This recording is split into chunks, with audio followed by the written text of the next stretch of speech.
Okay, we should be good to go now. Okay, good evening and welcome to our meeting first meeting in February. Hard to believe. I don't know where January went, but we're into February. So we will open with a moment of reflection. You can stand if you wish, or you can sit, doesn't matter.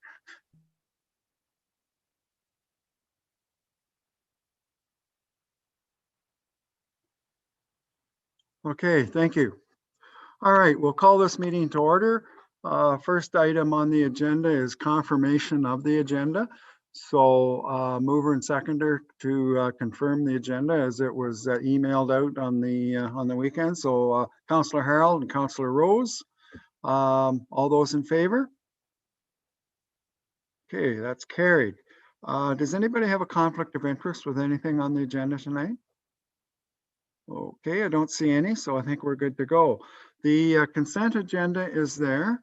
We have a number of items on the consent. Okay, on the consent agenda. Bear with me here. I just lost my screen on my computer. Just we have 21 items. 21 items on the consent agenda. Is there anything there that anybody would like further explanation on or would like pulled and dealt with separately? We're good? Don't see any hands going up. Okay, if that is the case then, there's one maybe that we should maybe have a bit of a discussion on anyways, and we may do that right now, and it's 4.8. And it's with regards to the motion from the County of Perth. And if we were going to support any, it would probably be a good idea to support ones from our own county.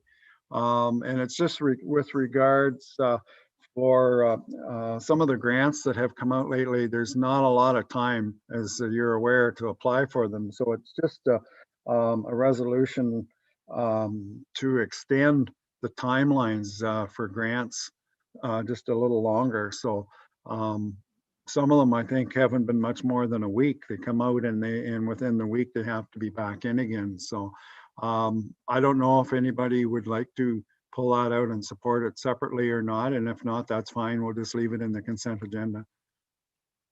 Any Councillor Marshall, you want to pull it out and we'll deal with it separately? Okay.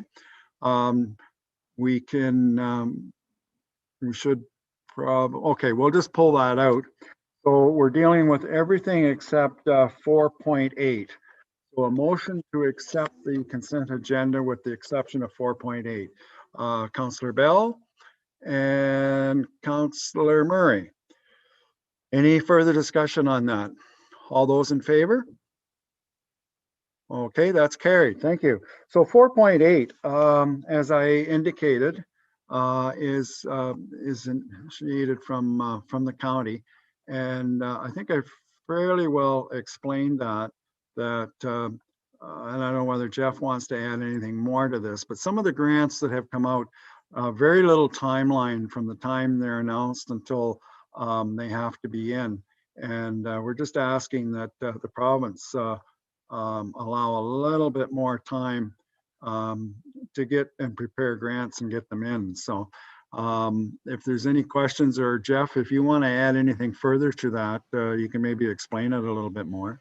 No, I guess through you, Mayor McKenzie, I would only reiterate what you said, that I think the request from the county is to encourage that the grant deadlines be extended. We did just go through one fairly recently, and even a 2 or 3 week deadline that requires a council resolution is a difficult timeline to meet just because of the restrictions of council timing and notices. So that's why I think they're asking that we support it.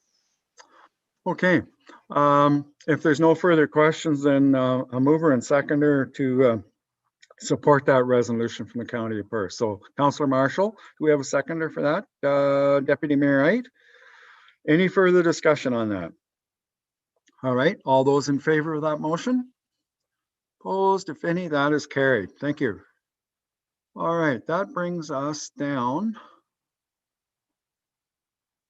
to the public meeting and delegations. And the first item up is the consideration of the Hoff drain. And we do have, and I'm looking, we should have Curtis McIntyre from K-Smart. And I see him in the corner there. He was in the corner. There he is. He moves. Anyways, welcome, Curtis.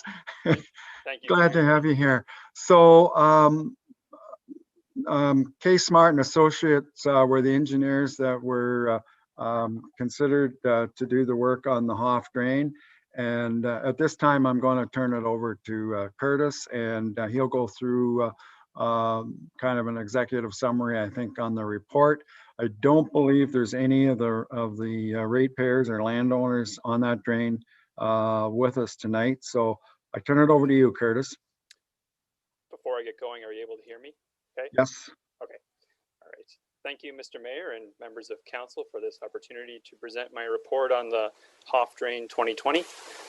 Before I get going, I'll just share my screen to show the watershed for the drain. Are you able to see that? Yep. Nope, that's good. Okay, perfect.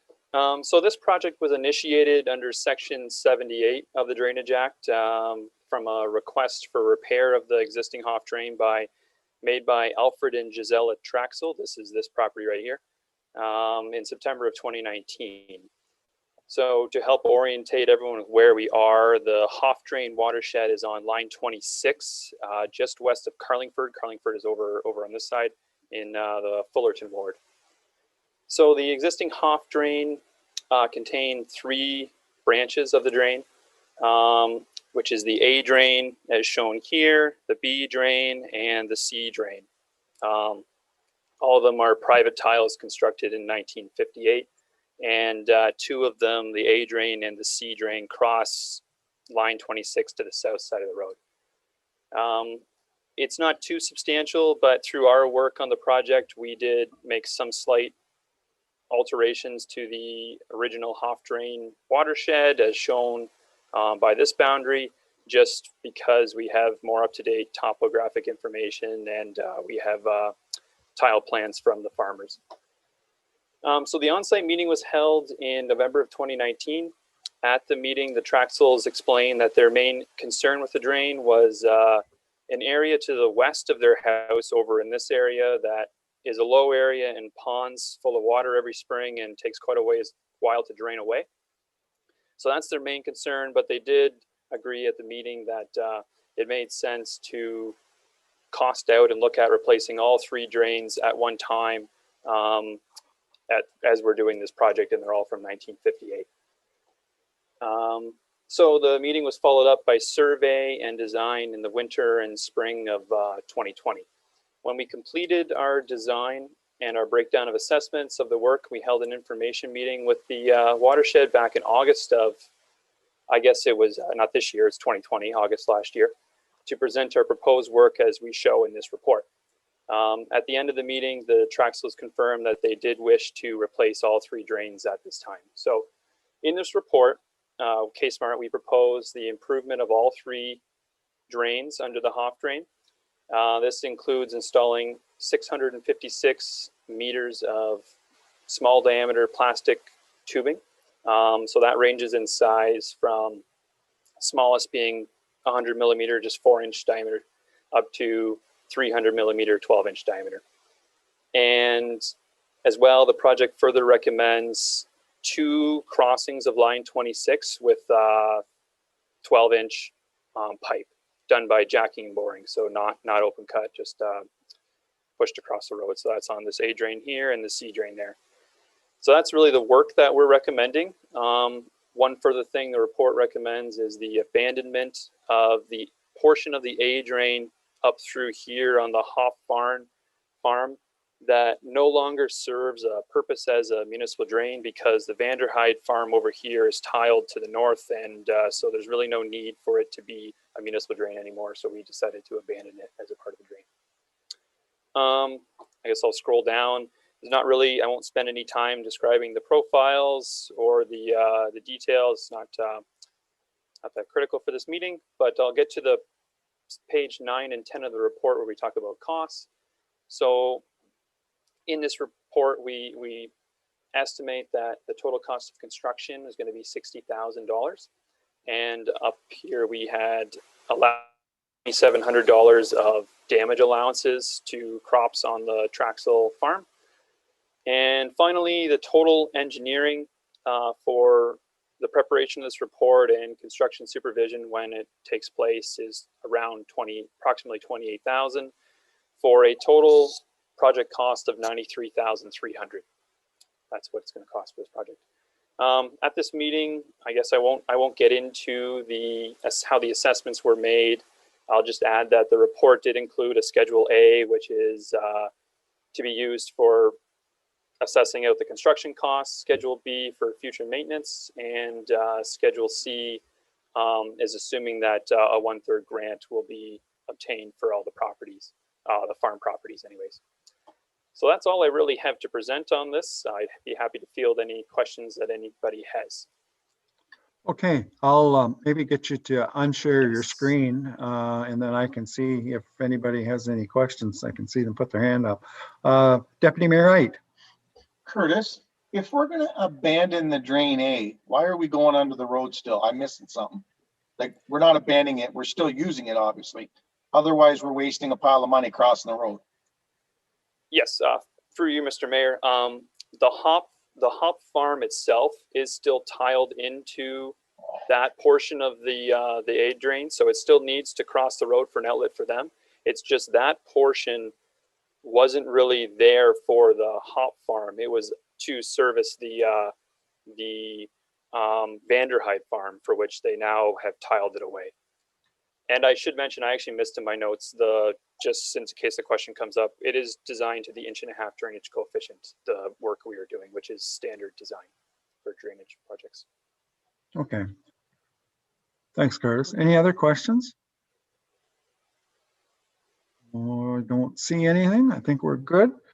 So I do have a recommendation here, and it is that we accept a report from K-Smart and Associates Limited dated December the 21st for the Hoff drain, and that the quarter revision will be set for March the 1st in 2021. So we have a mover and seconder for that. Councillor Murray and Councillor Matheson. Thank you. Our last call. Any further questions? Okay, all those in favor?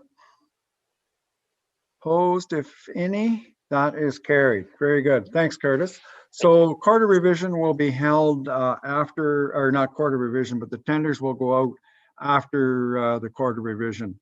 So it'll be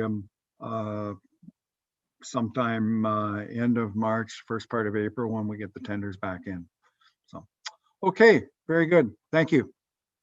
The next item up is consideration of a report for the McMillan drain.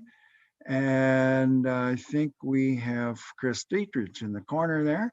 And he is, I don't think we're going to be able to see him. I think he's on the phone. So you have to make some noise, Chris, so that I know you're here.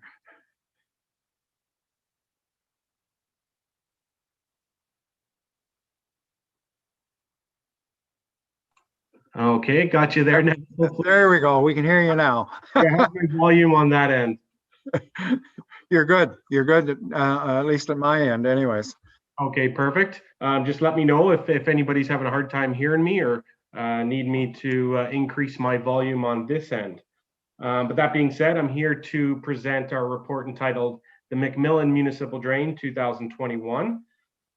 For this project, we held an on-site meeting on October 4th, 2019, had some good turnout and attendance at that meeting. And basically what this project entailed was the installation requested by a landowner for a new culvert crossing on lot 22 of concession 9 Hibbert Ward. At this meeting, I also was there to answer any questions from other landowners and also brought up that, you know, during these reports, if anybody else was looking for a crossing, this would be kind of the most economical time to do one, as one's being prepared. At that point, we did, and you can see there, yeah, there's my plan being brought up now. But at that point, there was another landowner interested in possibly getting a crossing. So we took his name down. It was Steve Men here. And we had a look at his existing crossing, which was just an old boiler pipe. We looked at what size would be required for that crossing, and costed a quick estimate for him, and he was no longer interested. So basically, this report includes the installation of a new crossing, like I said before, in lot 22 of concession 9. It's kind of highlighted there, of Hibbert Ward. And it's a new installation of one 13-meter length of 3,000 millimeter diameter corrugated metal pipe laneway crossing with a type 2 aluminized end treatment, or final treatment on it. The contributing watershed for this crossing there is approximately 1,287 hectares, and this culvert is designed to pass the 10-year return storm event during a 12-hour duration storm. We've estimated the total cost of the project to be $46,400, and I'd be happy to answer any questions about the design of this culvert. Okay. Thanks, Chris. And again, I don't think there is any of the landowners on here tonight, but does anybody from council have a question for Chris? Don't see any. Okay, if there's no questions, do have a resolution here. And the recommendation is that we accept the report from Dietrich Engineering Limited dated January the 20th for the McMillan Municipal Drain, and that the quarter revision will be set for March the 1st, 2021. Moved by Councillor Vink. Do we have a seconder for that? Councillor Bell. Any further discussion on that? Okay, if not, all those in favor? Opposed, if any? That is carried. Thank you.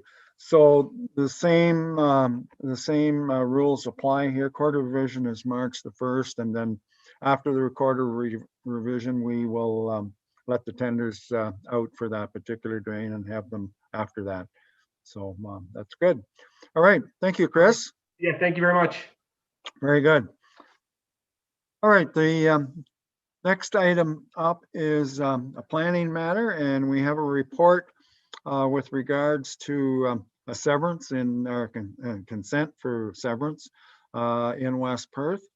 And we do have Adam, and I'm gonna massacre your name here, Adam. I'm sure I am. But anyways, Adam Kozlowski, am I close? Bang on, sir. Okay, thank you, Adam. I know we've met once, and I didn't practice your name that time, so tonight was a test. So Adam, I'm going to turn it over to you. Thank you, Your Worship. Tonight's application, this is a severance to create a surplus farm dwelling lot. And the information, the background is in the report. I'm just going to go over the lot very briefly in the situation. This particular application comes to us from Swiss Hill Farms, and Hackler Farms has an option to purchase the lot. And Hackler Farms, in their operations, they already have a house on another lot, the home farm. So this dwelling is surplus to their needs. The land is just over 100 acres. It contains the existing house, drive shed, and various farm buildings. There's a barn and some silos and some manure storage facilities. This lot was historically cash cropped, and again, there were some livestock operations as well. The lot to be severed itself would contain the house and the drive shed. The lot is approximately half a hectare, or just over 1.5 acres. The frontage would be on Road 150. As a result of the application, the retained lot would still be cash cropped. It would consist of about 100 acres, and all the livestock buildings would be removed except for the silos. And my understanding is that the silos are currently empty, and that they will either be moved elsewhere on the lot or removed from the property within the next 5 years. Staff have reviewed the application. We've reviewed all the relevant policies. We don't have any objection to this application, and county staff recommend approval subject to our standard conditions. There's one item I wanted to bring to council's attention, and this is condition number 10. And that condition relates to sale of the farm. Sorry, sale of the farm, and the wording of that condition right now, it has the names of Floralp and Hockler. And the agent for the applicant contacted me today and suggested that those names, Floralp and Hockler, be removed from the condition when the resolution is read. And that was just to make the undertaking that the solicitor prepares in the future easier. It has to do with the corporate setup of the farm. And by putting names into the resolution and the undertaking, it might complicate the transfer of the land if this is approved tonight. Your worship, members of council, thank you. I'm here to answer any questions you may have. Okay, thanks, Adam. Okay, Deputy Mayor Ait has a question, and maybe it's the same one I was going to ask. So go ahead, Doug. So Swiss Hill has no other farm to sever this house. They can't sever it alone. So if you don't put Hockler's name on there or somebody's name, we can't do it, because Swiss Hill Farms, unless I've missed something over the last 35 years, that's the only farm that Daniel owns with a house, because he can't use his house in town. So follow me up on that, Adam. I'll use your first name. Yeah, that's fine. Through your worship, I believe that Swiss Hill has another farm with a house on it. The address escapes me right now. But we did look at that. Now that, if council's happy with just listing the farm business registration number, we can do it that way. I did talk to the agent about that, and she suggested that removing the names would be appropriate. But ultimately, council, it is up to you. The resolution can be left as is. I guess my question is very similar. I guess if something unforeseen happens here and Hacklers change their mind, then what happens with the severance? Right, through you, your worship, I guess, yeah, if the names were to change or something was to happen, I agree that leaving the names on does create an assurance that this will be sold as per the intended severance of the land per this application. Well, I think it gives us a little bit of control, and I'm not saying that anything's going to go sideways, but sometimes it does. And if somebody else happened to purchase that, and the farm, from what you say, Hacklers have another house, so it would be, or not Hacklers, Swiss Hill. Swiss Hills, yeah, they have another farm, so it'd still be surplus to them. I was just looking at if somebody else purchased it and it wasn't surplus to their needs. Anyway, I guess, I look at you for some direction, I guess, Adam. Yeah, through you, your worship, I think that is that's a valid concern, obviously, if this thing was to fall apart with Hackler and go sideways. I'm just looking on the GIS right now, and Swiss Hill owns another property just on line 26, actually just to the west of this property. Yeah, but unfortunately, it doesn't have a house on it. The Hockler watching this on thing, texting me, which is probably not appropriate. They don't have another farm with a house on it. So I don't know what we should do here. They do have another farm on the south side of line 26, I believe. The north side of line 26. It's up to you. Yeah, sorry, just through you, your worship, in speaking with the owner today, the agent for the owner, I recall now she did tell me that Hockler is actually buying out Swiss Hill Farms. So all of the land holdings of Swiss will come under the umbrella of Hockler. Okay. Dean, did you have a question? More of a comment, Your Worship. If there's apparent confusion on how this situation should be worded, then I would suggest that any decision be deferred tonight until the appropriate wording's in place before we proceed. That was my comment. Okay, thanks, Dean. Well, I guess it's our call. It's the agent that is a little concerned with the wording in there. Walter. Yes, Mr. Mayor Brick. McKenzie, Caroline Baker is the agent for Swiss Hill and for Hackler. And I'm not sure if Caroline is a panelist on the call. Carla can perhaps confirm if Caroline's a panelist on the call, but we could get Caroline could speak to the application if it was appropriate and perhaps put this to bed. Okay. I can confirm that she's not. We would just need a motion in terms of our procedural bylaws. So this would be like any other report where we would not have, so for example, you can think of an individual came as delegation the other meeting so they could speak to the application. So council could still, if their concern was leaving that in, as Adam noted, you could continue to leave that name in, and then Land Division, when they have the public meeting at Land Division, could at that point address maybe the concern and alter it. But that's just something for council's consideration. No, that's a good point, Carla, because Land Division will be the ones that put the final conditions on. So, Right.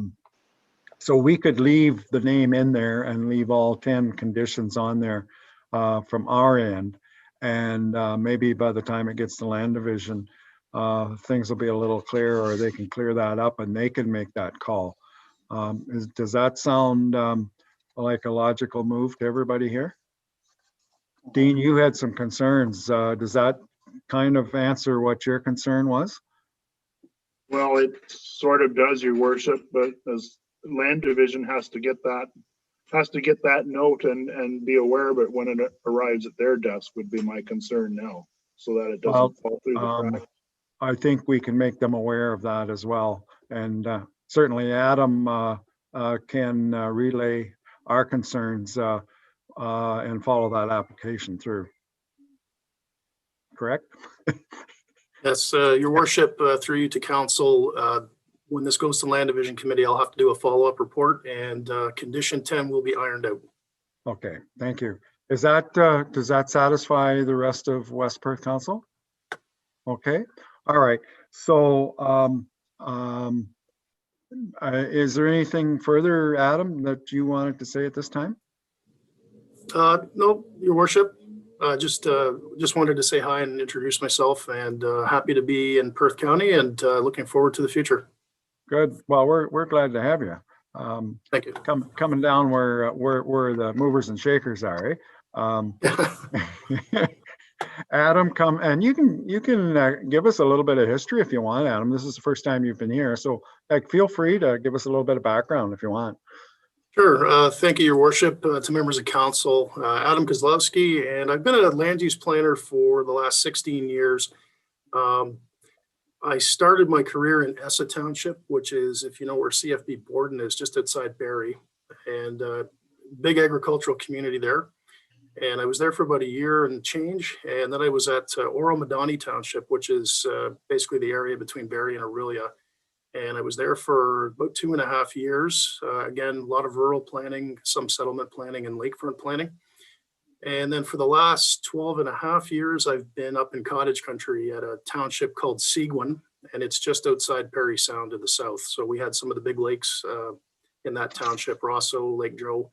And most of my time there was spent doing lakefront development. Really no farmland up there. It's all Canadian Shield.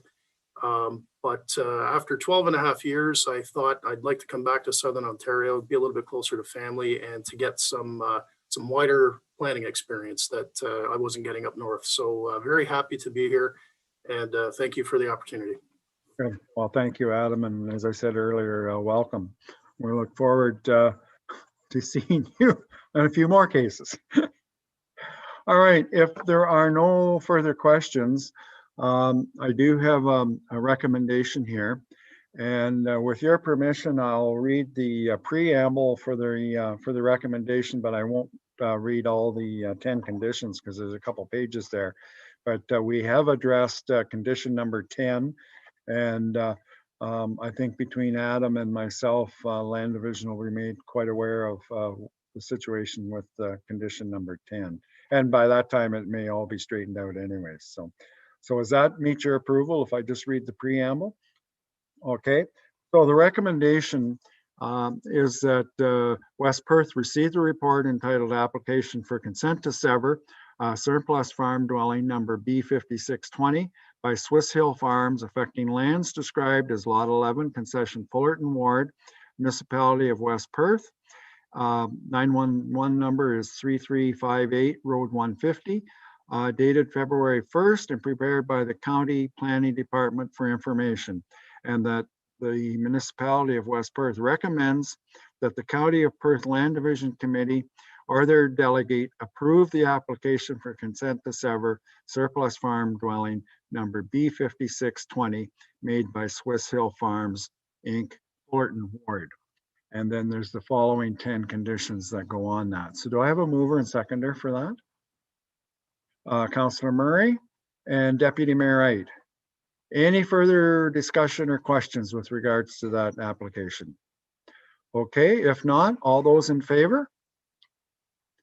Opposed, if any? Okay, that motion is carried. Thank you. Okay, thanks, Adam. The next item up then is we're into reports, and the first is the fire chief's report, his activity report for November and December. So there is Chief Hunter. Bill, I'll turn it over to you. Great. Thank you, Mr. Mayor. This report covers the months of November and December. Both months, as far as our calls, historically where we usually are. Although over the course of the year, the department was down about 9% compared to 2019. Some of the highlights in November and December built on the successful public education campaign that we started in October during Fire Prevention Week. November, we had Carbon Monoxide Awareness Week. And then in December, we did the 12 Days of Holiday Safety.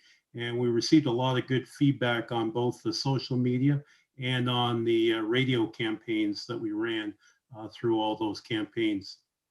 Our training, you can see we're still doing our training, although it was in smaller groups. And one of the highlights of November and December was we were able to have 2 members attend a Fire Officer 2 course that was hosted by Stratford Fire Department. So it was nice to get 2 more officers up to that level. The fire station project, everybody can see we're getting very close to completion. Late in December, we were granted occupancy, and I think the firefighters started moving stuff over about 2 minutes after we had occupancy for our launch in January of opening it. And just so everybody's aware, we will have tours for council of the building as soon as we come out of lockdown. We'll have everybody over, and I'll gladly answer any questions. All right, questions for Chief Hunter? Doesn't look like you have any questions, Bill. You got off lucky tonight. Thank you. Okay, very good. Next up is our head librarian. Rosemary, I'm looking to see where, there she is. Good, welcome, Rosemary. So I will turn it over to you for the library report. Thank you very much. Good evening, Your Worship, members of council. The library board met last Tuesday, January 26th, and it was there that they welcomed their 3 newest members. Allison Schultz, Kim Wolf, and Sydney Wetlaufer have joined the library board to the end of term 2022. The board also elected a new chair and vice chair, and this was following the retirement of the longstanding board chair. He retired at the end of December. So Jesse Britton is the new chair and Jacqueline Timmermans is the new vice chair of the library board. The board selected a local graphic designer who will be designing the library logo. So that's exciting, and that's something I look forward to debuting with you when it's ready. The board also approved the 2021 meeting schedule, and all meetings will be held virtually until Huron-Perth Public Health tells us that in-person meetings are recommended once again. And the library's monthly statistics report for the end of December and also the year-end 2020 was reviewed as well for discussion. Overall circulation of physical items was down approximately 50% from previous years. This was due to the pandemic restrictions. For several months, people were not permitted in the building. We did not last spring and most of the summer have curbside pickup the way we do now. So that was certainly understandable. That drop was unfortunate, but unavoidable, and certainly something that libraries across everywhere saw. On the upside, we did have an increase of over 70% of usage in the downloadable items. So also not surprising. So we're very happy that patrons were able to find us virtually, if not in person last year. So we'll see how 2021 goes with that. And I'm happy to answer any questions. All right, thank you, Rosemary. Any questions for Rosemary with regards to the library board? Councillor Harold? Yes, Rosemary, are you able to tell us who the local graphic designer is?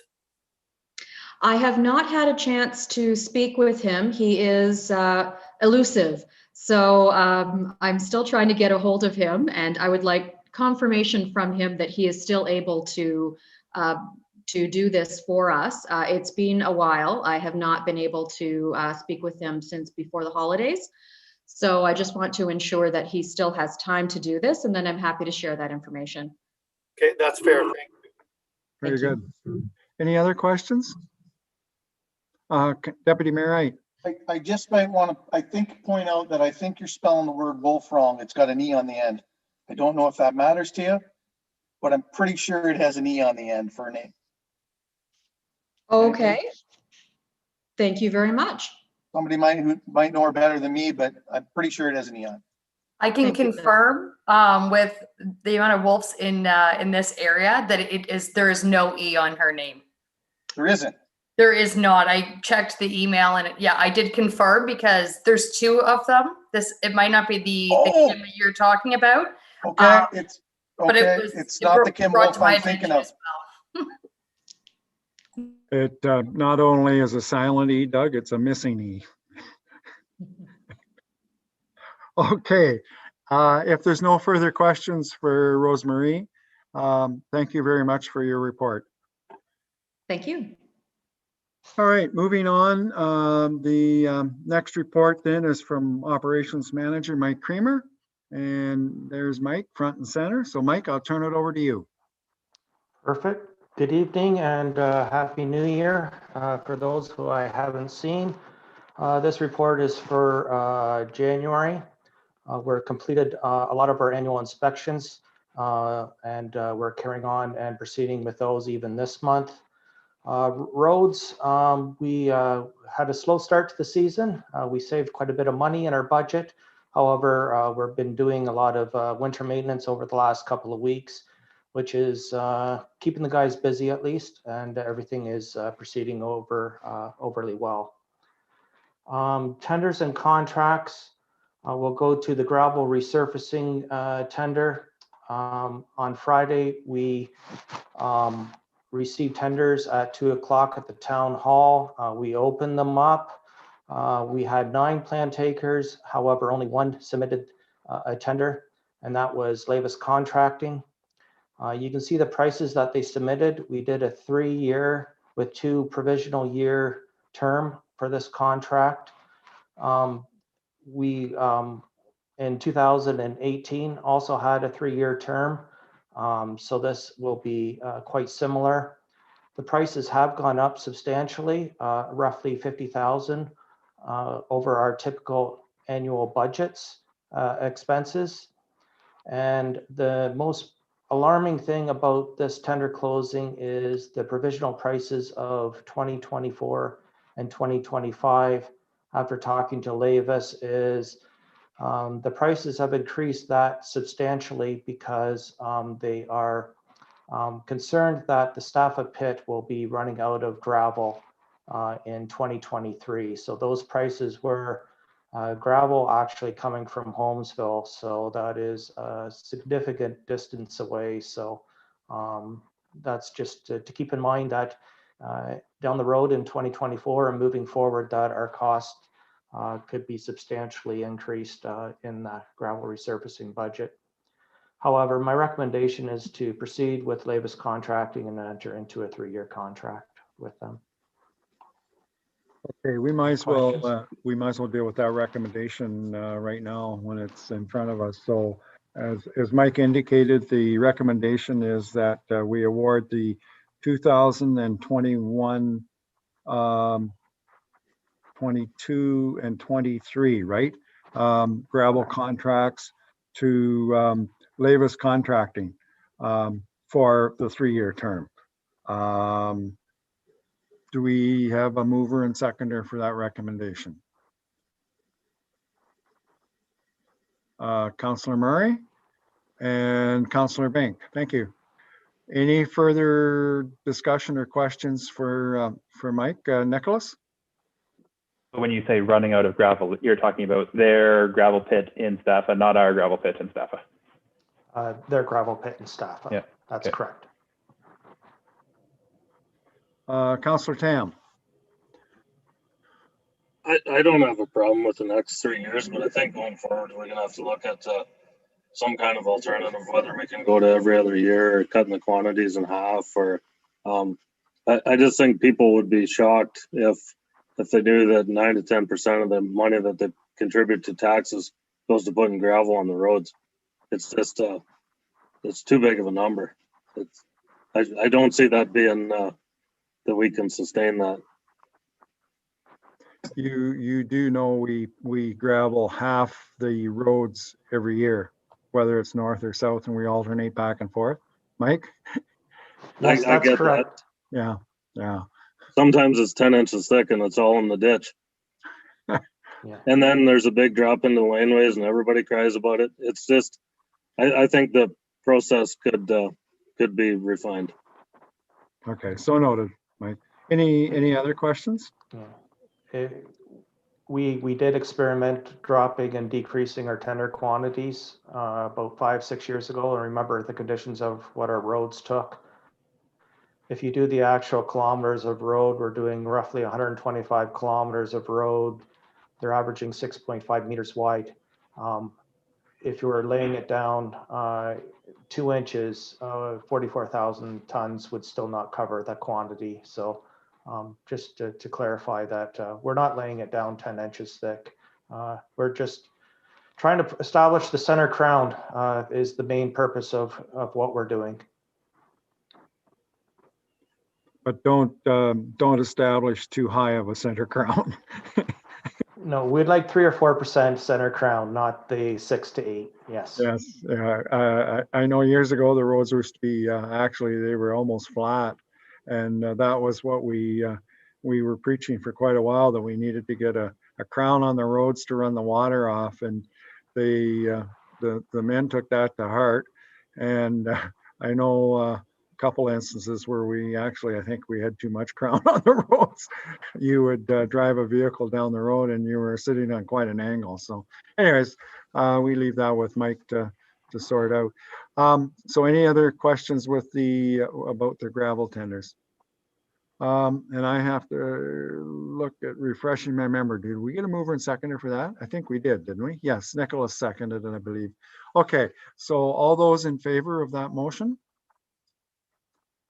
Opposed, if any? That is carried. Okay, anything else, Mike? I have nothing. Nothing else? Any other questions for Mike at all? Okay, very good. Thank you, Mike. Thank you.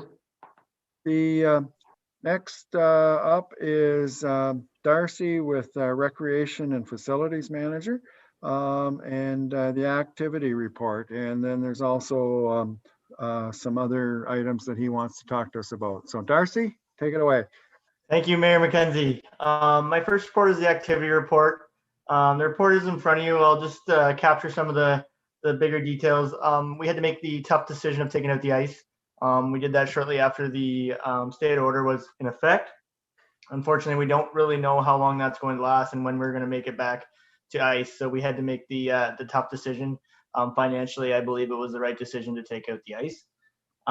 Staff have a long list of things that we haven't got to in the past, and we're going to be working away at that to get it all up to date. So they'll be busy over the next couple months. Our recreation part kind of highlights some of the programs that we're looking to implement. Obviously, everything's kind of based on clearing up from COVID and clearing up from the provincial restrictions, but we are working away at that, and we're hoping to have a good start once we are cleared up. So take any questions. Councillor Jankowski. Thanks, Your Worship. Through you, Darcy, could council be provided with a list of the activities that the staff will be doing in the arena and elsewhere now that the ice season has been terminated? Yeah, I can email that list over to all the council. I've prepared it. It hasn't been totally completely finished, but it's 99% done, and I can definitely send that over. I would prefer that list be submitted as part of the agenda in the minutes of or in the next meeting, so that it can be documented in the corresponding minutes of that meeting, please. Sure. If that's what council wishes, then yep, it can be added into the agenda. Councillor Tam. Could also be included in that, Darcy, is the revenue shortfall and how we might make that up with COVID funding. Sure. That might that may be something that we have to wait for Terry to get a handle on. I'm not sure, Mike, but it will come. We just maybe have to wait for a little bit to get a handle on that. Yeah, I can definitely prepare. I can talk with Terry and see where we're at, but we can definitely have something to at least show the revenue shortfall and some possibilities of how we can make that up. We're in the same boat as pretty well all the rest of the municipalities around the 444 or whatever municipalities we have. There's very few that have left the ice in.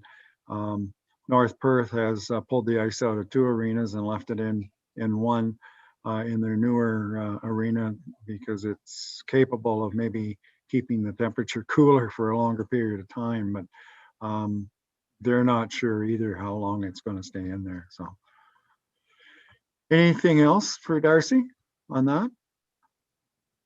Okay, on to the next one then, Darcy. Okay. Next one I believe is the YMCA programming. I just brought this report together to kind of get a feel for how council would like to proceed with the letter that we see from the YMCA. The letter was attached to the report. The highlights of the letter were that the YMCA is no longer interested in running the youth center or the summer day camp. And they're asking the municipality if they would be able to take them over. I left a few options for council to discuss. Right now, I'm just asking that council gives me an idea of which they would like us to explore, and I'd like to get more background information, and then I would bring it to a budget meeting for more discussion. But I wanted to make sure council was interested in exploring them before. So the option that I'm recommending is that we explore both running the youth center and the summer day camp. I will advise that I would bring my attention to the summer day camp first, because I do feel if we were to run it, we need to do it for this summer. I don't think we want to let it go for summer, where the youth center, we could probably start later in the year or even at the start of next year, depending on how COVID shakes out. So I would put my attention first to the day camp and then to the youth center, but I'm open to some discussion with council on how they want to proceed. Okay, thanks, Darcy. Questions?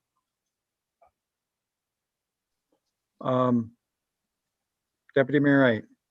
I could see running the summer day camp for sure. Did they run it last year, Darcy, do you know, with COVID? I believe I would have to check with them, to be honest, Doug. I know they did run it. I thought they did. They had lower numbers, and I believe they tried to use the camp or the pool for a couple of swims when we were open for public swims. So I believe they were open, but I don't want. But it looked like Jeff said that they were. So I think If they were open, it would be. Well, I guess we were kind of post the first wave of COVID, where we weren't worried as much in July and August. It would employ some people. Yeah, we do have Abby, who is in charge of programming for certain things like that. I'm not sure how much the youth center gets used. I don't know if that's one of the reasons why they bailed out, basically. But I think we'd have to maybe sit more and talk about that and see. I just read what it would cost roughly. That's, I think, with like they paid Dan. Dan raised all his own money, right? Or maybe Dan's gone now. Dan is gone. I forget. There's a girl in there now, isn't there? And I can't think of what. For the life of me, I can't think of her name. It was Janelle, and I can't think of her last name either. Kipfer? Yes, yes. She come up through the program and then took it over type thing. So yeah, I understand the youth center would be probably more of a discussion, and I have asked YMCA for some stats and stuff about usage. I haven't got a response yet, but I would definitely prepare that. My biggest thing is how we are, and a lot of our strategic plan is talking about youth and how we want to keep them in our community and make our community a youth-friendly community. And I think with that, we need somewhere for the youth to go. And if we're able to program it well, I think it would be an asset to the community for sure. Okay, and I'm just thinking off the cuff here. Certainly that might be an item that a conversation with maybe some of the church groups around West Perth would maybe be interested in assisting with that. Is the youth center, is it open now or is it closed? It's closed right now. It's closed. Okay, I wasn't sure. Nicholas, you had a question? Yeah, the YMCA letter said it outlined some prior communications with you, Darcy and Abby. What were those communications? We're washing our hands of this, or do you want to work together, and negotiate some sort of team, or they're done because now they're the Three Rivers YMCA and Mitchell is just small potatoes for them and they don't need to worry about it, or? Sure. So how it all, I think, came together was we approached Mimi when we were kind of starting the youth-friendly community project and applying to be a youth-friendly community. And she had kind of stated that they were kind of not interested in running it anymore. And Abby kind of said, well, we really like to see it go. Like, it is a big part of our community. Can we help in any way? And then they basically said that they were probably done. And if there's any way you can help, is to take it over. And then we said, well, we kind of need that in writing so that we know, and we want to take that to council to see where council's interests are. And then we just got the letter. So, and Mimi has since retired. Councillor Harold?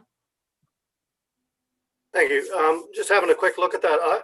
I prefer option number one, where we would prepare the summer day to run the summer day camp and then consider the municipal operated youth center. Okay, so you're kind of saying we'll look at both, but our priority is the day camp, and when we get it figured out, then we'll look at the youth center. Correct. Yeah, and I agree that probably has to be the order, because I think there's a little more urgency. There is a lot of work behind getting staff, getting policies, getting procedures together for the summer day camp, and we would have to start fairly soon, and then we could definitely in the background be working on what the youth center looks like and be bringing that back to council. Okay, any other questions? So do you want to make that a motion then, Steve, that we pursue option one with the idea that once we get it kind of in place, that we would look at the youth center as well? Yes, please. Okay. Some wording to that effect anyways. It's kind of an option one with a little bit of a tag on maybe. So seconder, Councillor Bell. Okay. Any further discussion on that one? Anna Marie, I didn't ask. You were on the board there, weren't you? Did you have anything No. to add? No, I wasn't on the board. No. Okay, I was thinking you were on the board for the youth center. Not that I ever was at a meeting. No. Okay, I somebody just was on the wanted to board. speak to option one, and it's fine. That's what I'm in favor of. So Okay, that's all. very good. Okay, yep. I Okay, believe Walter, sir, I believe we gave them $6,500 a year, but there was no board because once the school, and somebody can help me out with what it was called, this kids used to come there to learn, and that left and went back to the high school, I believe. Cope.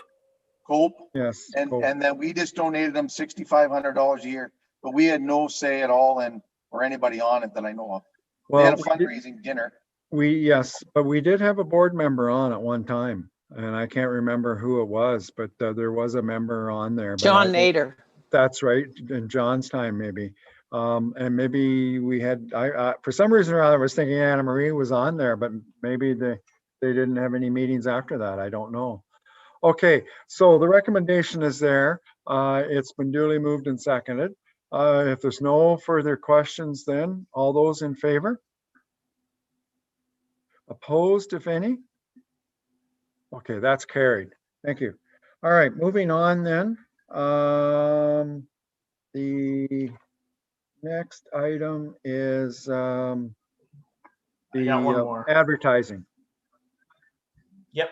Yeah, the board and wall advertising. So I wrote this report to show that we did have a closure in 2020, as well as now we have the closure for spring of 2021. We didn't provide any discount for 2020 with the board advertisers. So my suggestion now would be for the board advertisers that advertise in 2020, that 2021 is free of charge. And then for anybody that would like to join in 2021, that it is prorated so that they get the discount for not having anybody in the building for as long as we are closed right now. So that is my recommendation. Okay, any questions with that? It seems fair to me. We can't help what happened, and you know, I don't think we can expect the advertisers to pay if nobody's going to be there to see their signage.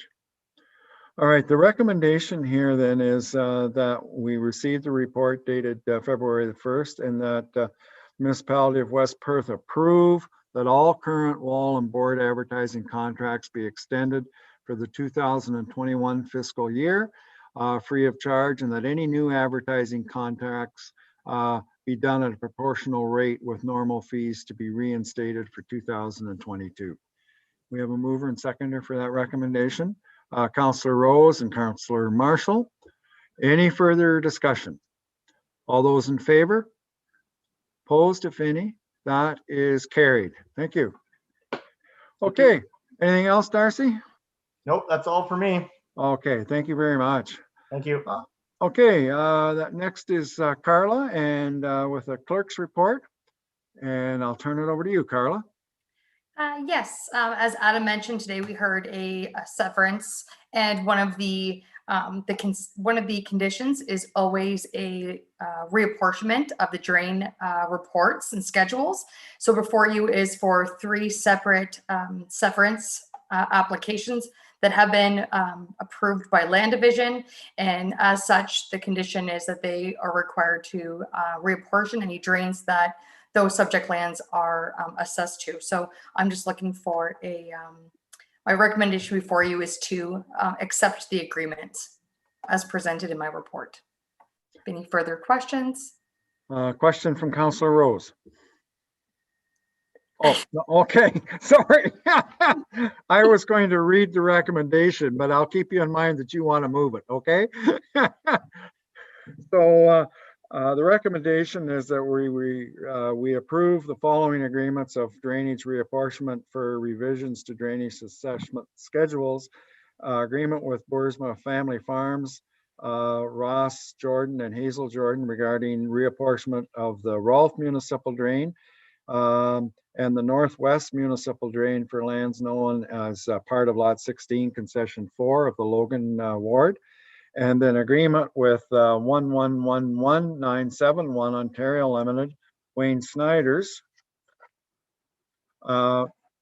Eugene Elliott and Darlene Elliott regarding reapportionment of the Hunt Drain 1952 and the Hunt Drain 1981, the Northeast Municipal Drain 1989, and the Northwest Municipal Drain 1998 for lands known as part of Lot 8, Concession 7 of the Logan Ward. Sounds like the water must run in every direction off of that farm. And the last one is with Anderson's Canada regarding reapportionment of the A drain of the Roney Drain, the Bayfield River Drain, the Cook Extension Drainage Works, the Roney Drain of 1982, and the Roney Drainage Works of 1969, the A Drain and the Roney Drainage Works of 1969, A Drain open for lands known as part of Lot 1, Concession 1 of the Hibbert Ward. So Councillor Rose has already moved that. Do we have a seconder for that motion? Councillor Harold, thank you. Any further discussion? Kind of standard procedure with regards to severances. All those in favor? Opposed, if any, that is carried. Thank you. All right, the next then is the CAO's report. Jeff, I'll turn it over to you. Okay, good evening, everyone. And I want to start out by echoing Mayor McKenzie's comments at the start of the meeting that it's already February 1st and time is flying by. So I have two reports to you tonight. I'm starting with the building working group report first, which is a report wherein I'm recommending that a bylaw to authorize the mayor and clerk to sign the contract with Dolly Engineering be approved. The report is before you. The detailed proposal is attached to the report, and the contract that Dolly has provided is included in the bylaw section of tonight's council agenda. I am happy to go over any parts of the report that members of council would like to highlight, and if there are any questions, I'm happy to answer them, or I would welcome any input from the working group members in answering those questions. Okay, questions from members of council?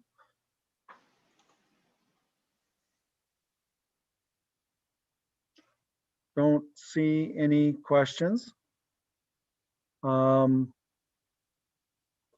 If there's no questions, then the recommendation that we have here is that West Perth received the report from the building working group outlining the outcomes of a January 27th meeting, and that council for the municipality of West Perth accept the proposed for services as outlined by Dolly Engineering for conceptual design, tender ready drawing, site plan, tender management, and site supervision services related to West Perth Administration Office for a total fixed contract price of $190,000 plus HST.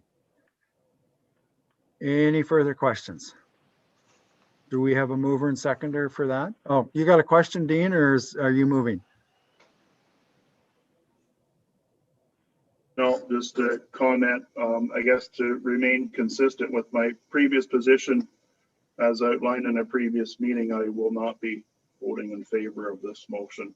I still have my concerns with the single sourcing of this contract. Thank you. Okay, so noted.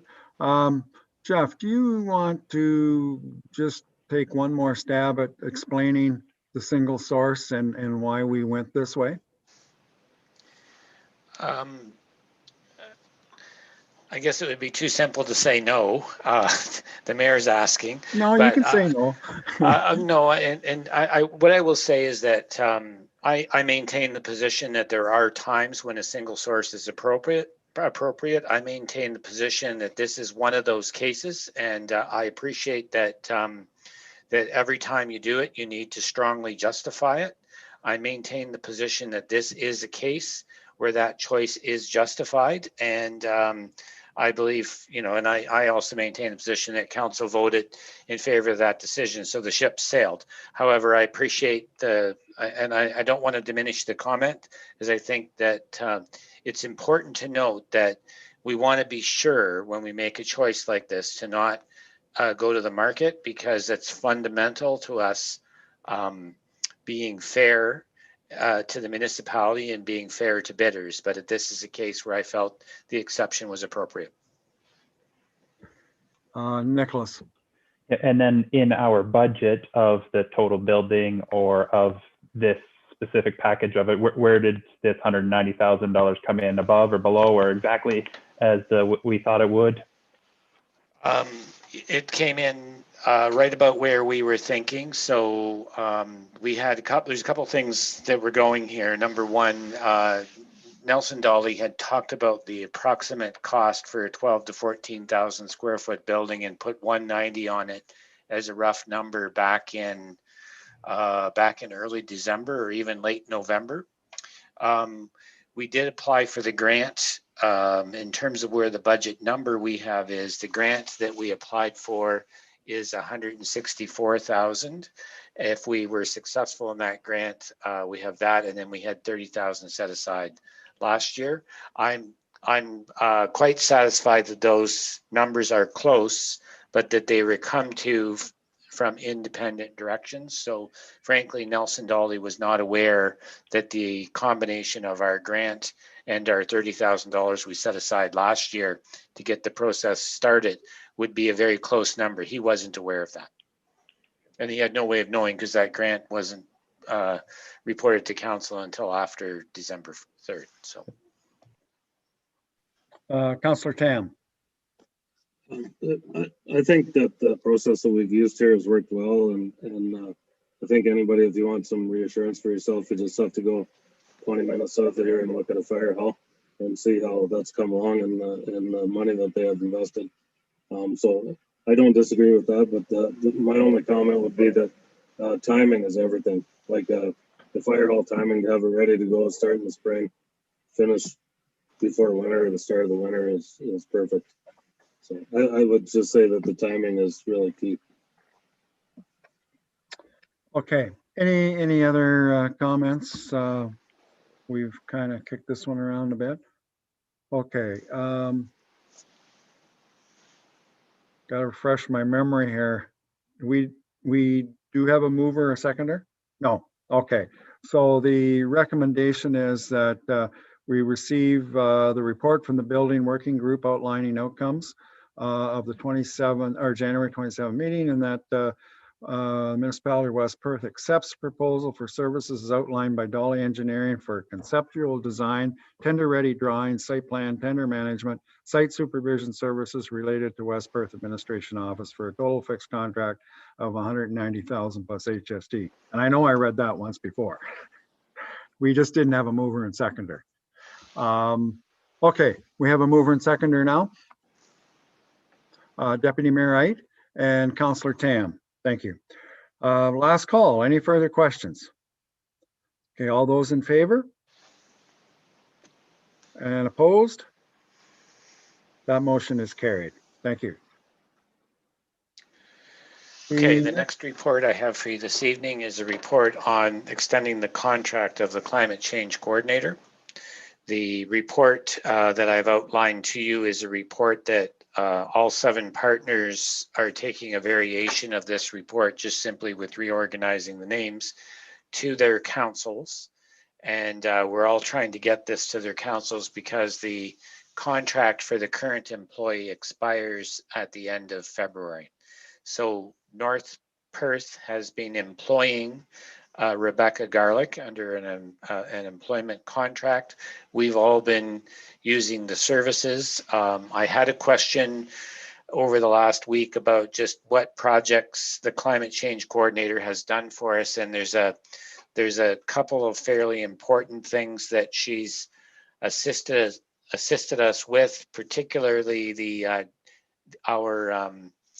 we have to prepare a GHG plan. We have no choice, in my opinion, but to prepare one, and having an employee who's dedicated to doing that and going to be doing 7 of them that are going to have some similarity because of the cultural similarities of our communities is a good thing.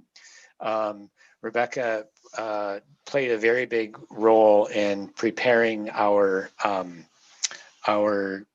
climate or energy demand analysis work, which is required for us by provincial grant reporting.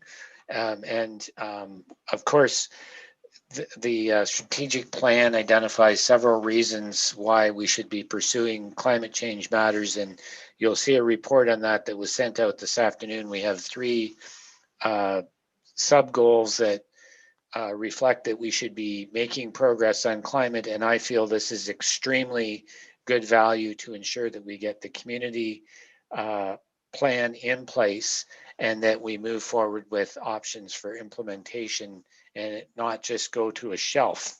I think we have a moral obligation to pursue climate change initiatives, and I think that we are going to be coaxed into doing it by the province requiring us to have a community plan in order to apply for grants.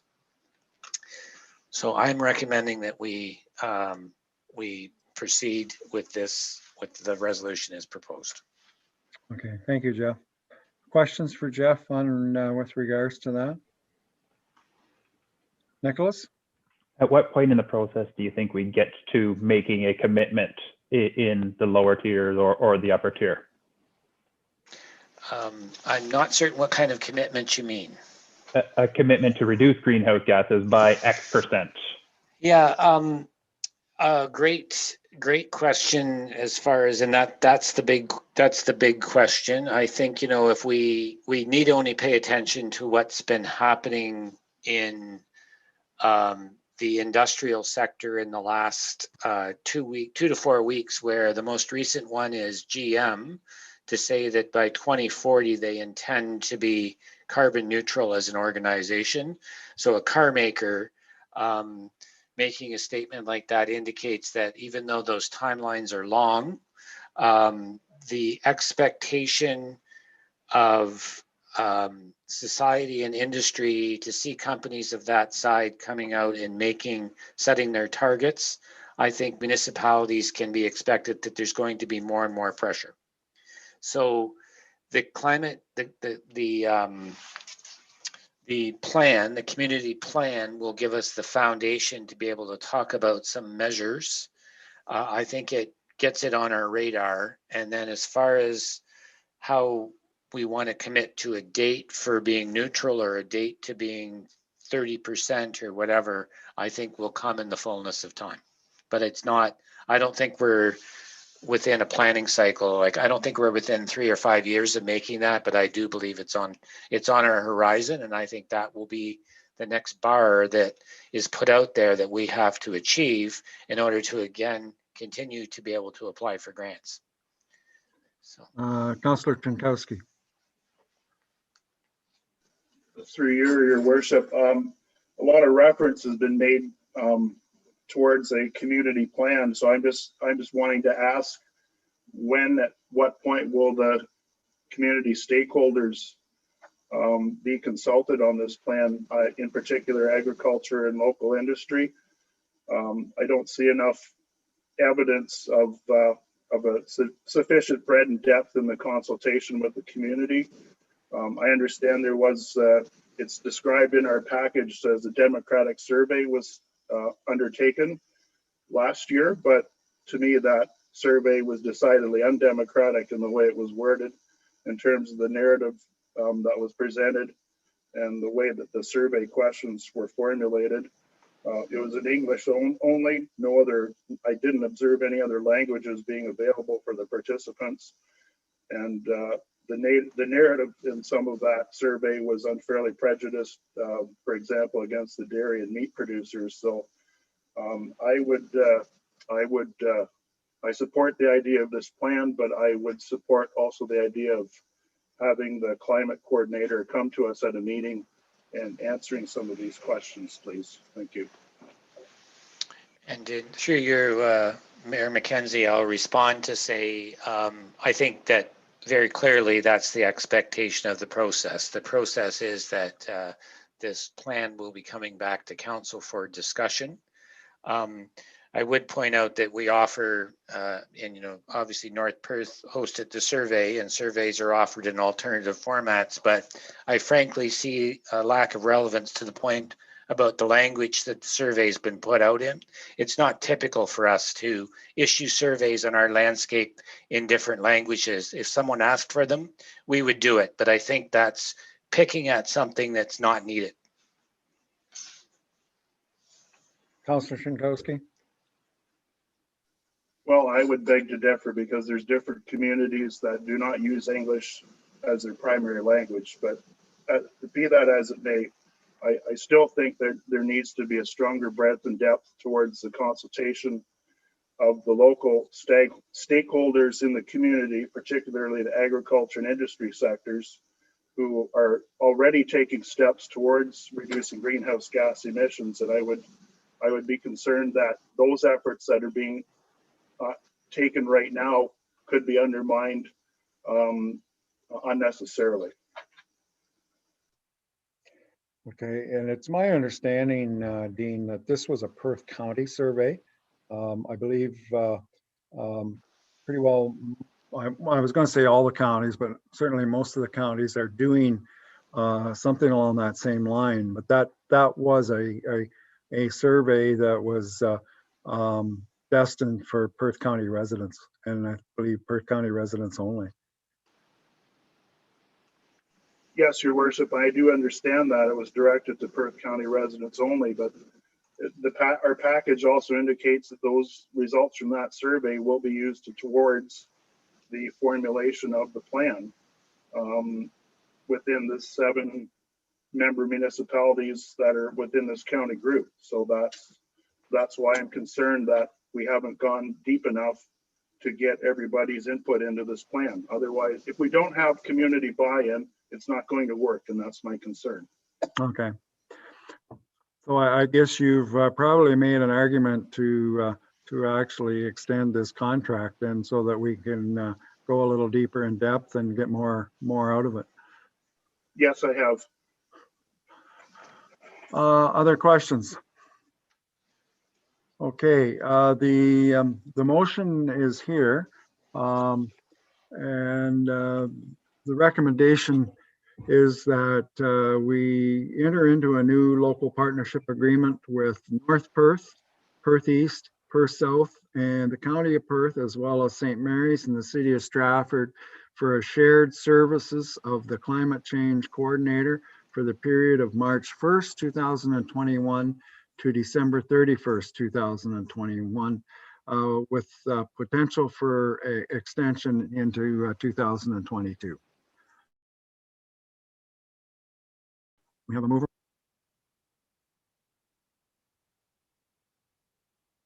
Councillor Murray, do we have a seconder?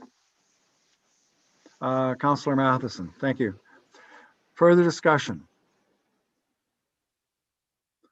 Okay, all those in favor? Okay, just 1, 2, 3, 5, 6, 7, 8. Okay, those opposed? That is carried. Thank you. All right, correspondence. I don't believe we have any. Oh, question, Councillor Marshall, sorry.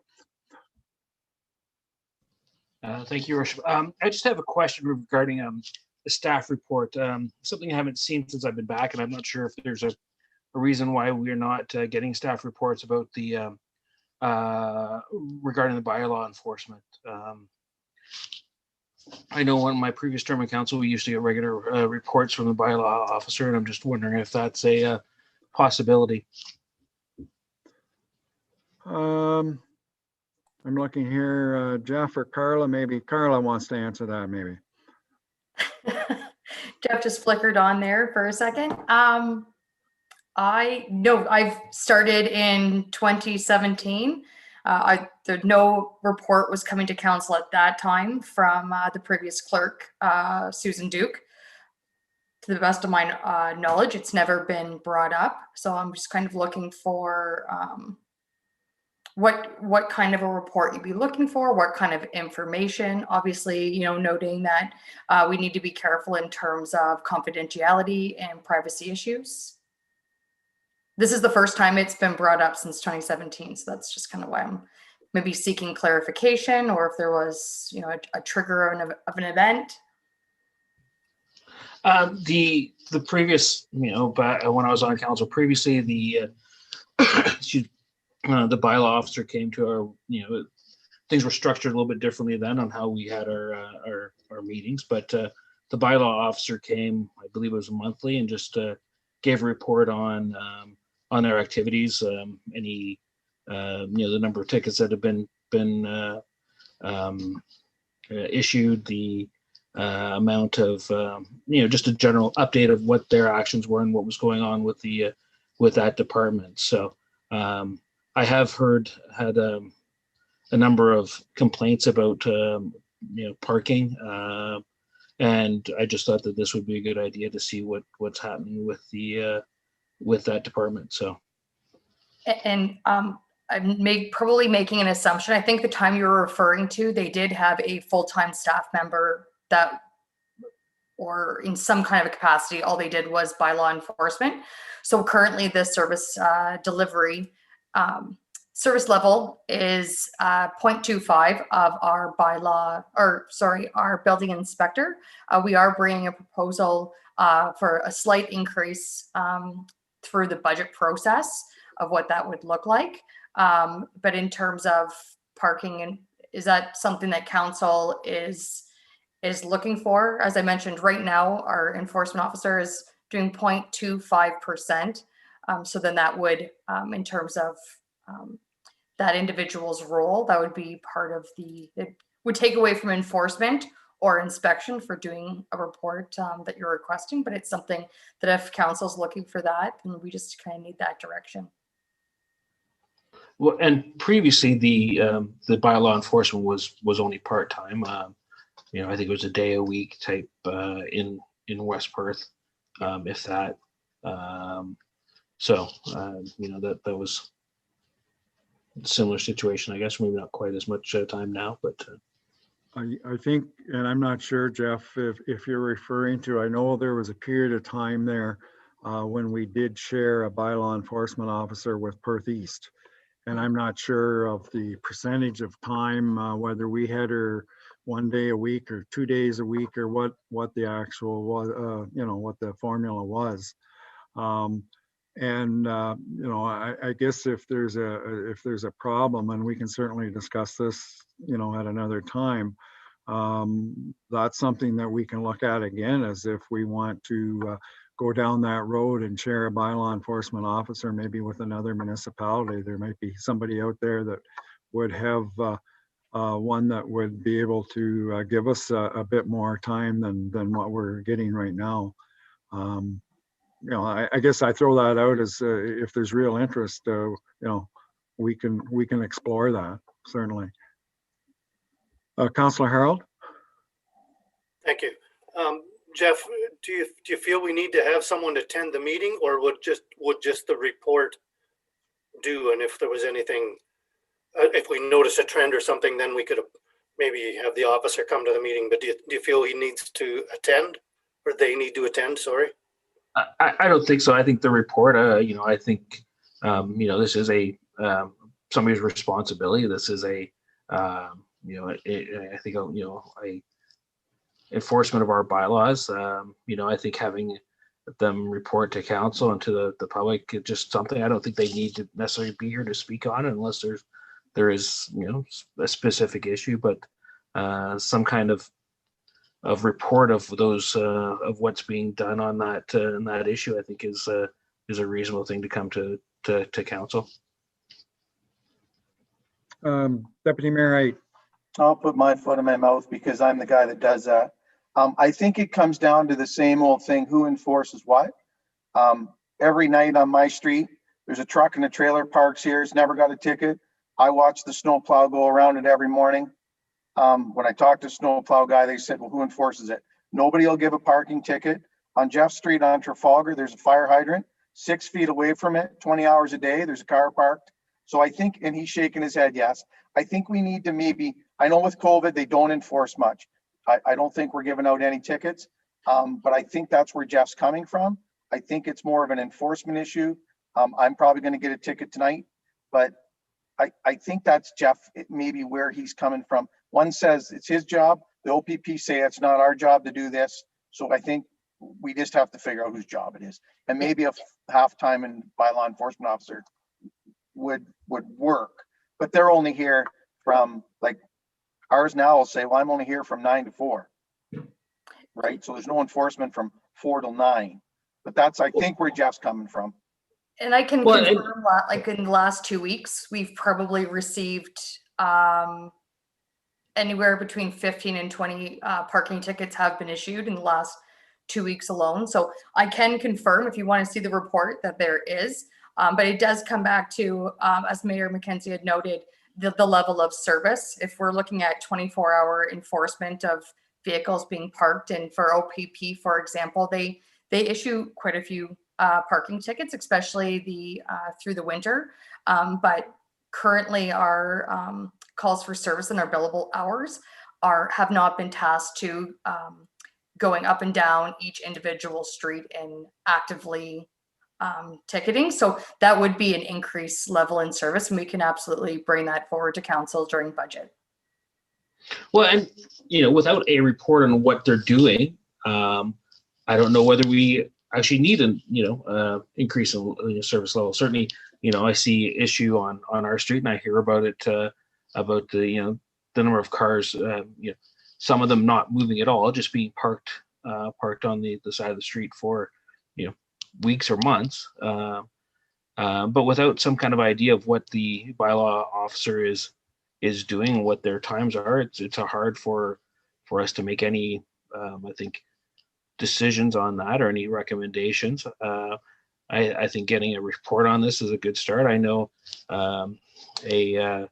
Blue Water had Municipality of Blue Water had a similar situation where a building inspector was also had a responsibility towards bylaw enforcement, and I know he worked overnight, at least one night a month type thing, doing the bylaw enforcement. Don't know that that's necessary here, but it's certainly a similar size municipality with similar issues, I think. So, but without knowing what kind of hours or when he's putting hours in, or what is being accomplished, I think we're kind of flying blind on any of the issues on the bylaw enforcement. So that's why I think getting it may not even, it's certainly not a, every month or 2 months or 3 months quarterly report on what the bylaw officer is doing, I think is important for us to know what's happening with that department. So. Okay, you've raised a good point, Jeff, and I thank you for that. So maybe, I don't know whether we need a resolution or not, but I think we kind of leave it with staff, maybe between Carla and Jeff, and get back to us at a future meeting and give us a little bit of an idea of the number of incidents and the hours involved or whatever, that we can kind of, get a little bit of education on what's happening with bylaw enforcement. You kind of bring up a different angle. Usually the angles that I hear, Jeff, are the ones that have gotten caught and are complaining, but you're coming at it from a different angle. So that part I'm not sure of. So yeah, I don't think it's an unrealistic ask. And if there's certainly if there's a real demand to have a little bit more bylaw enforcement, we can look at it, as I said, in the budget, and we can also maybe look to a neighboring municipality, see if they have anybody that would have some time to spare. But again, it would have an impact on our budget as well. So any other comments on that? If not, I'm just going to leave it between Carla and Jeff, and look for some type of information coming back at a future meeting then. Okay, Nicholas, sorry. Yep, if we're on staff reports, would it be okay to ask Carla to ask the drainage superintendent for a report once in a while as well too? Yeah, that's come up before, Nicholas. Good point. We have had him, I think, maybe once or twice come back with a yearly report. Yes, so I just got that after the agenda had been published. So because it's yearly that report's completed, so I can put that on the next agenda. Absolutely. So how's that for quick work there, Nicholas? You got it already? That's awesome. like that. And just a That's how- public that's how- service announcement too for council. So in terms of, when you're receiving a lot of complaints from your neighbors and residents, I can confirm that we've, in terms of parking complaints, we've received very few, almost none, other than one incident in terms of parking on the street. So when we receive those complaints, then we can start our investigation. But we're not receiving any complaints through the municipal process, then staff aren't aware that it's an issue. So that's just one thing to know. But yes, we do receive complaints from anyone that's ticketed.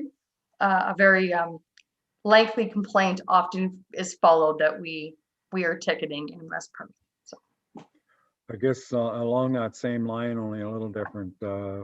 My, I guess, pet peeve or whatever it is, I get complaints about property standards, and property standards is kind of a windy trail, because what one person calls unfitting, another person might call art.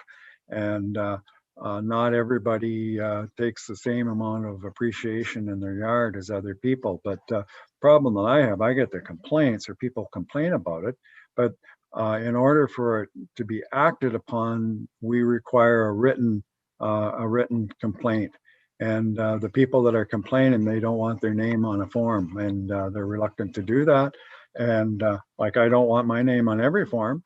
So there's got to be a bit of onus, and I don't know whether that's something we should look at in the future or not, but that's the way it is right now. Is it's by complaint driven, and you have to sign the complaint. So anyways, let's leave it with staff, and they'll come back with some information on that for us.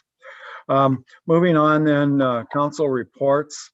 The mayor's report is there. There was a couple extra items that I guess I forgot to put in. One was, and Doug can vouch that I was there. I forget what the date was, but I did attend the Perth County Cattlemen's on behalf of the warden. And that was the first part of January, I believe, somewhere in there.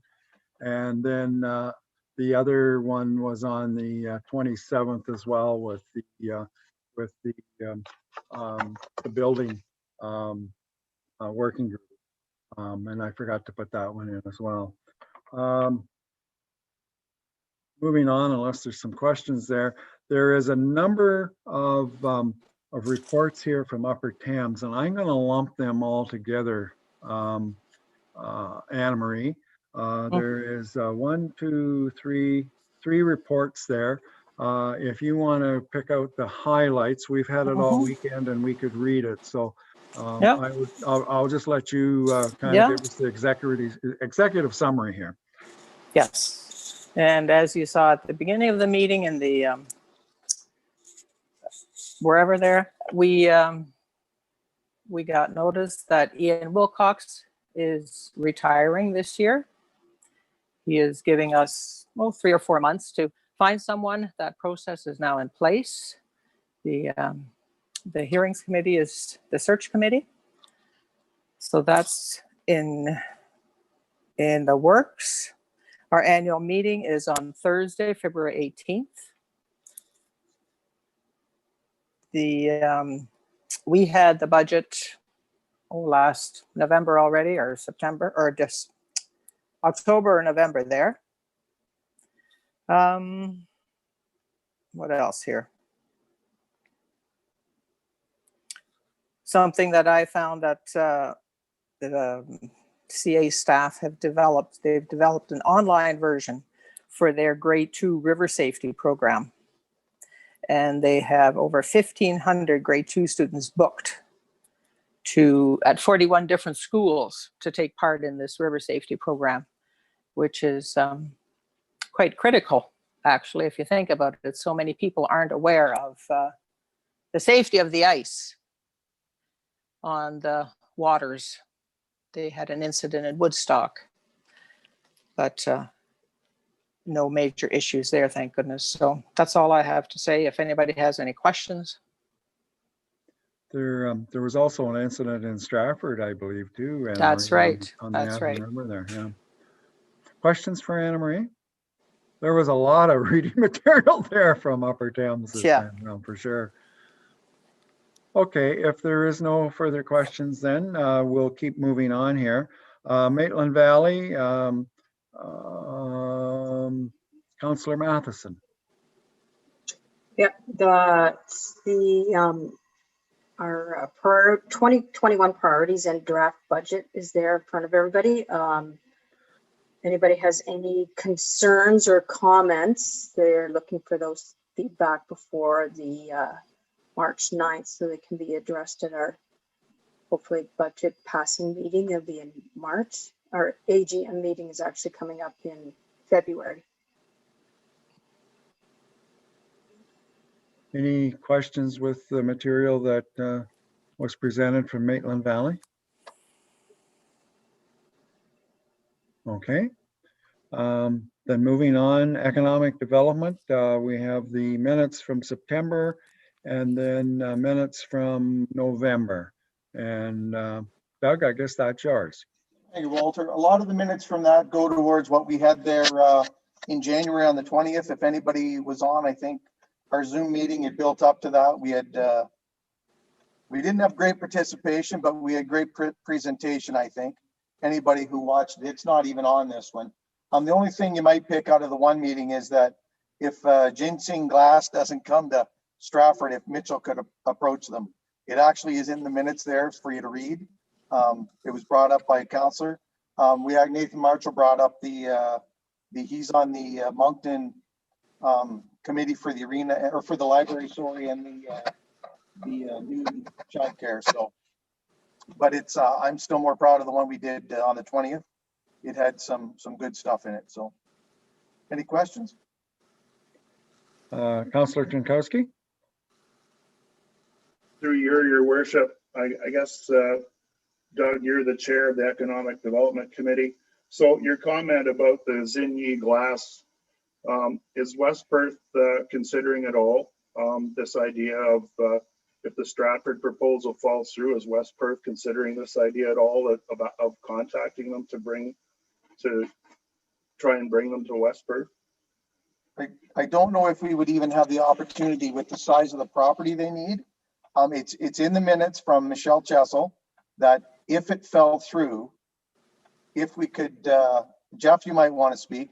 If it fell through, if we could approach them, we could approach them. But I think, and I'm not sure what we annexed into Stratford, 250 acres, Walter, roughly. Somewhere in that 100 hectares. Yeah, somewhere in there. It would be as long as drawn out as this has been 3 years, I believe, that they've been working at it. Almost 4, I think. Almost 4. It'd be a long, arduous road of water and sewer, and I'd pick up and phone anybody if you asked me to, or if the CEO asked to. We'd have to see what the backlash was, the same as what they have. So if you've got any suggestions who to call about industrial land, send them to me and I'll pick up the phone and call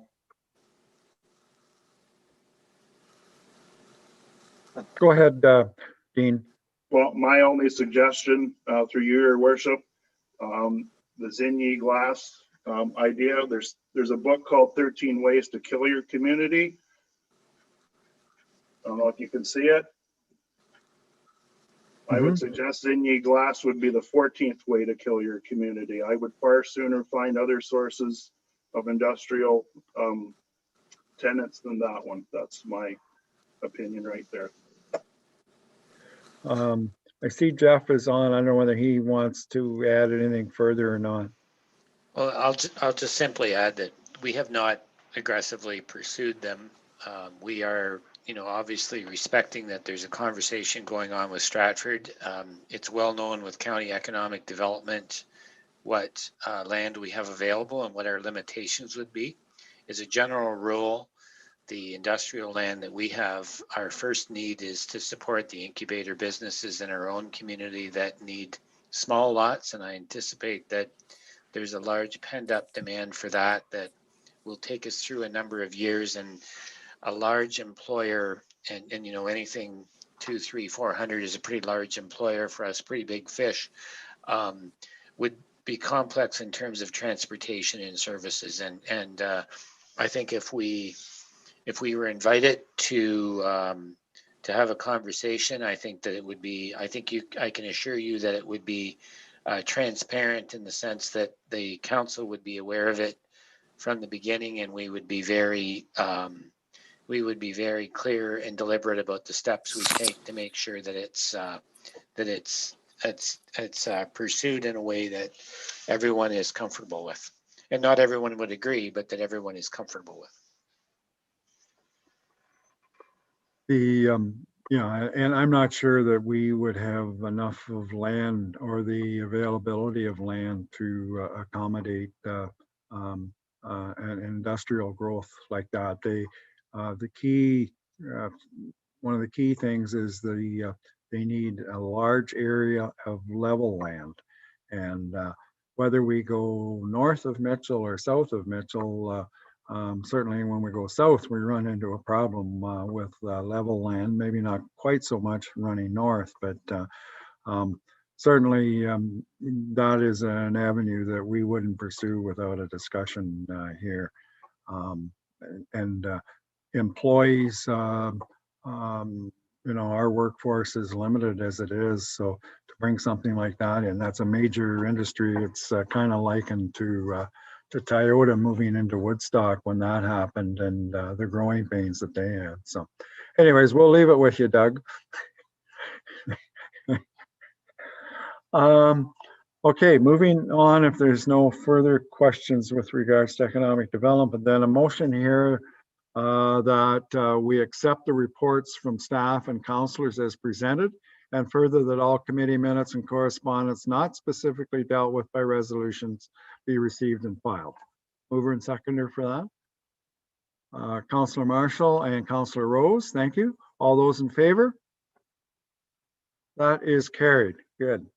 All right, we do have a number of bylaws, and I do pay attention, Carla, but you're going to have to remind me. I think the first two only get first and second reading. Is that right? That's correct. They're Oh, see, I was listening. Listening. So 9.1 and 9.2 are to do with the drains, and that's the drainage works with the Hoff drain and the McMillan drain. Bylaw number 9 is the execution of a subdivision agreement between West Perth and 2161453 Ontario Inc., which I believe is Culligan, if I'm not mistaken. Bylaw number 10 is execution of a planning service level agreement between Perth County and North Perth, Perth East, Perth South, and West Perth. And bylaw number 11 is a bylaw authorizing the execution of agreement between Nelson Dolly and the Corporation of the Municipality of West Perth for professional services related to a new municipal office. We can do this all in one motion, I guess. And the recommendation is that we give first and second readings to bylaw number 7 and bylaw number 8, and first, second, and third and final readings to bylaw number 9, number 10, 11, this first day of February, and that the mayor and clerk are hereby directed to sign and affix the corporate seal. Mover and seconder for that, Councillor Harold, and seconded by Councillor Matheson. Any questions or further discussions on that? Okay. All those in favor? And opposed, if any? So noted. Thank you. That's carried. Next meeting then is we have a special council meeting to do with strategic planning, I guess is what we'll call it, on February the 3rd. February the 16th is our next regular council meeting, and then another one on March the 1st. No notices of motion that I'm aware of. Any other business? Councillor Vink? I was just thinking after operations manager, the presentation that gravel is getting so expensive, that would mean that our gravel pit was going up in price as we speak as well too then. Mm-hmm. It's an asset that's gaining in value every day. Councillor Chankowski. Yes, thank you, Your Worship, through you. I would like to request an explanation on something. I noticed in the report on the administration building that it's no longer referred to as an ad hoc building committee, but it's now referred to as a working group. I'm confused because we've had previous council resolutions make a decision over the composition of an ad hoc building committee. And now that it's being referred to as a working group in this meeting in our agenda package, so I wanted to get an explanation on that change of words, please. Okay, and it's just, I would say it's probably a change of words as much as anything, and Jeff can maybe comment to it.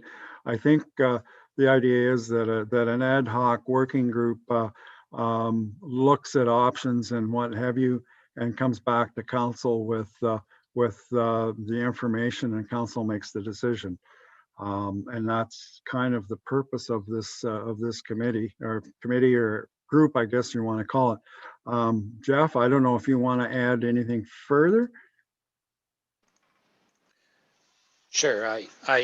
It's a conscious decision to refer to working group instead of committee, and it's really a matter of just tightening up the language. And I'm going to be a bit of time actually getting the discipline, but the reference to working group is to make a clear distinction that it's not a committee of council. It doesn't have agendas that are posted on the website. It doesn't have meetings that have detailed agendas. It's so the fact that we were calling it a building committee, it was really a working group, and the use of the term committee was an incorrect reference to our incorrect use of the term committee. So I made a decision that we would clean that up and try to call it working group, just to try to be a bit more disciplined with my language and not confuse committees and working groups. And I frankly think the beauty of a committee, or a working group in this case, is very much that it allows a group of councillors to roll up their sleeves and go through options and bring their perspectives to the table. And I think we've built the building committee in a way that we've got real good expertise, or building working group in a way that it has really good expertise at the table. But then that information and the directions that come from that working group, and the very frank conversations, and sometimes the exploring things and doing quite a bit of divergent thinking before we converge on a position, that then comes back to council for decisions which council has to make.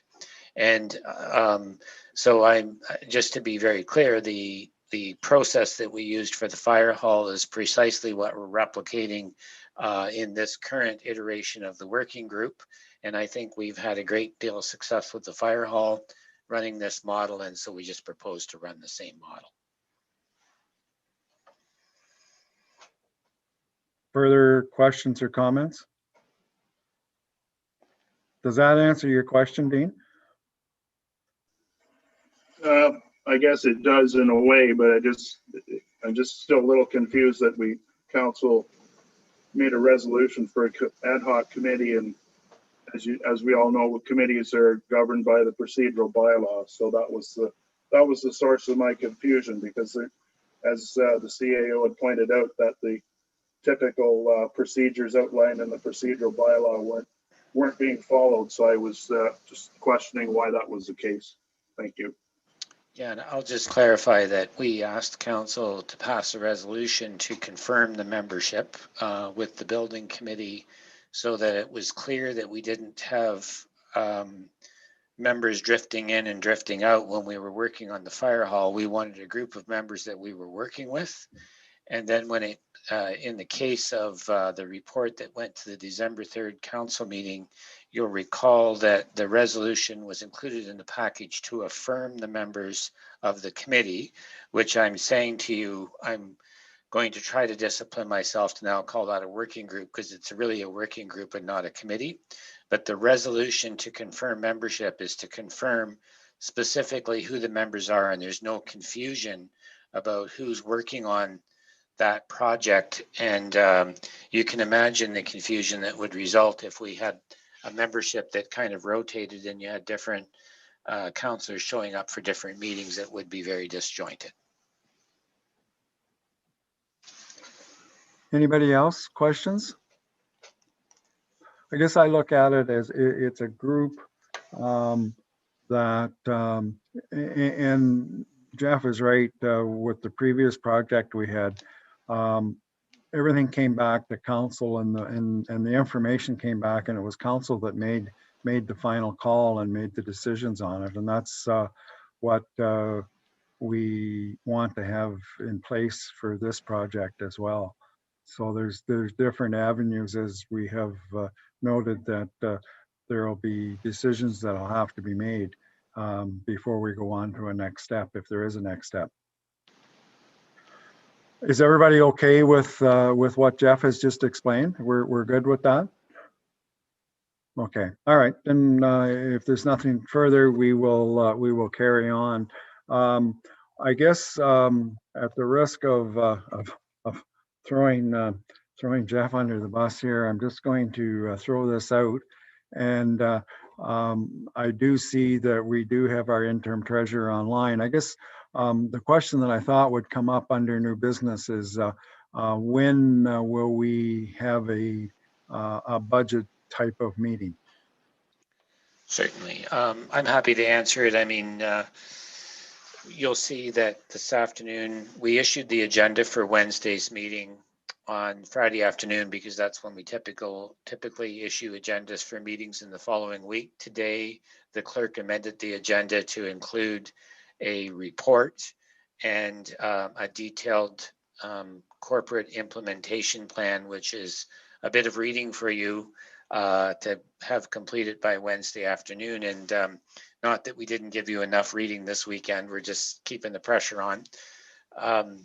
In the report, I indicate that we do not anticipate having hard numbers for a first budget meeting or a presentation of the budget for probably another 4 weeks.